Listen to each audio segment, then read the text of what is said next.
اعوذ باللہ من الشیطان الرجیم بسم اللہ الرحمن الرحیم رب اشرح لی صدری ویسر لی امری واحلل عقدۃ من لسانی یفقہوا قولی۔ 3 جمادی الثانی اسلامی تاریخ۔ مسلمانوں کو عظیم فتح کی خوشخبری۔ جب حضور صلی اللہ علیہ وسلم اور مشرکین کے درمیان حدیبیہ کی صلح اور معاہدے پر دستخط ہو گئے تو آپ صلی اللہ علیہ وسلم نے صحابہ کرام رضی اللہ عنہم کو قربانی کرنے اور سر منڈوانے کا حکم دیا۔ آپ صلی اللہ علیہ وسلم کا یہ حکم صحابہ رضی اللہ تعالی عنہ پر بہت دشوار گزرا۔ بالآخر حضرت ام سلمہ رضی اللہ تعالی عنہا نے حالات کو سمجھتے ہوئے آپ صلی اللہ علیہ وسلم کو مشورہ دیا اور کہا کہ آپ ہی سر منڈوا لیجیے، تو آپ صلی اللہ علیہ وسلم نے اس مشورے پر عمل کرتے ہوئے سر منڈوا لیا۔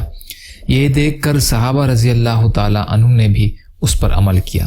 3 روز حدیبیہ میں قیام کر کے صحابہ رضی اللہ تعالی عنہم کے ساتھ واپسی کے وقت حضور صلی اللہ علیہ وسلم پر سورہ فتح کی آیت نازل ہوئی کہ ہم نے آپ صلی اللہ علیہ وسلم کو ایک کھلی ہوئی فتح عطا فرمائی ہے۔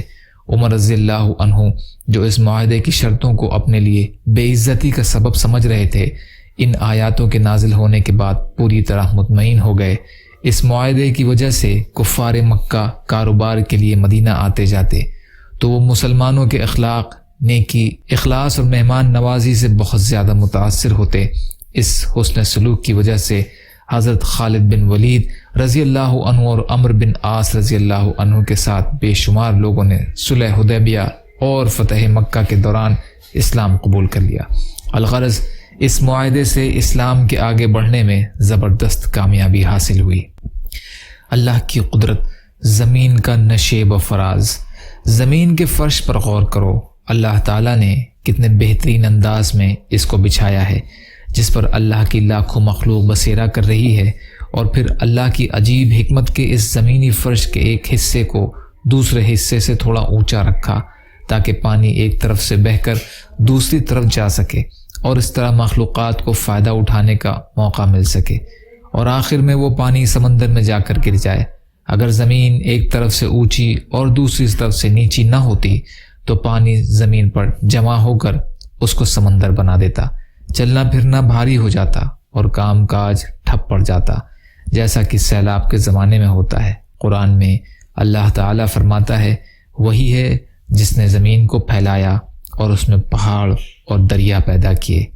سورہ رات کی آیت کا ترجمہ۔ ایک فرض کے بارے میں، اذان جمعہ کے بعد دنیاوی کام چھوڑنا۔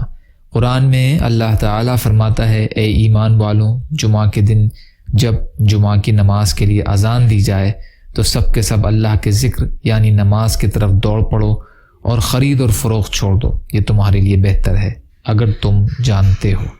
سورہ جمعہ کی آیت کا ترجمہ۔ ایک سنت کے بارے میں، تیز رفتاری سے چلنا۔ حضرت ابن عباس رضی اللہ عنہ بیان کرتے ہیں کہ حضور صلی اللہ علیہ وسلم جب چلتے تو چستی سے چلتے، سستی سے نہ چلتے۔ مسند احمد کی روایت ہے یہ۔ ایک اہم عمل کی فضیلت، سورہ اخلاص کا ثواب۔ رسول اللہ صلی اللہ علیہ وسلم نے فرمایا، جس نے قل هو اللہ احد 10 مرتبہ پڑھی، اللہ تعالیٰ اس کے لیے جنت میں ایک شاندار محل بنوائے گا۔ مسند احمد کی روایت ہے، معاذ بن انس رضی اللہ تعالی عنہ راوی ہیں۔ ایک گناہ کے بارے میں، ماتحتوں پر ظلم کرنا۔ رسول اللہ صلی اللہ علیہ وسلم نے فرمایا، جس نے ناحق اپنے ماتحت کو مارا تو اس کی وجہ سے وہ قیامت کے دن قید کیا جائے گا۔ ترغیب و ترہیب، عمار بن یاسر رضی اللہ عنہ راوی ہیں۔ دنیا کے بارے میں سب سے زیادہ خوف کی چیز، رسول اللہ صلی اللہ علیہ وسلم نے فرمایا، مجھے تم پر سب سے زیادہ خوف اس بات کا ہے کہ کہیں اللہ تعالیٰ تم پر زمین کی برکات کو ظاہر نہ کر دیں۔ پوچھا گیا کہ زمین کی برکات سے کیا مراد ہے؟ رسول اللہ صلی اللہ علیہ وسلم نے فرمایا، دنیا کی رنگینی، اس کی خوبصورتی اور زیب و زینت۔ بخاری کی روایت ہے، ابو سعید خدری رضی اللہ عنہ راوی ہیں۔ آخرت کے بارے میں، اللہ اور رسول کی اطاعت کا بدلہ۔ قرآن میں اللہ تعالیٰ فرماتا ہے، جو شخص اللہ اور اس کے رسول کے حکم پر چلے گا تو اللہ تعالیٰ اس کو ایسے باغوں میں داخل کرے گا جن کے نیچے نہریں بہتی ہوں گی، وہ ہمیشہ ان باغوں میں رہیں گے، اور یہی بہت بڑی کامیابی ہے۔ سورہ نساء کی آیت کا ترجمہ ہے۔ قرآن کی نصیحت۔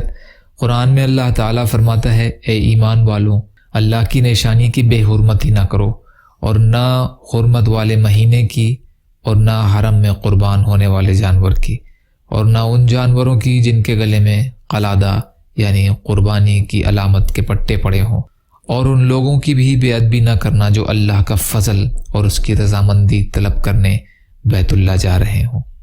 سورہ مائدہ کی آیت کا ترجمہ۔ یا اللہ ہم سب کو کہنے سننے سے زیادہ عمل کی توفیق عطا فرما۔ یا اللہ جو مظلوم ہیں، پریشان حال ہیں، بیمار ہیں، قرض میں ہیں، بے روزگار ہیں، محتاج ہیں، ان کی مدد فرما۔ دنیا اور آخرت کی تمام خیر عطا فرما۔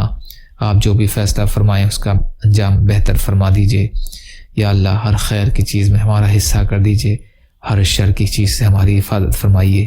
برحمتک یا ارحم الراحمین۔ لا الہ الا اللہ محمد رسول اللہ۔ السلام علیکم۔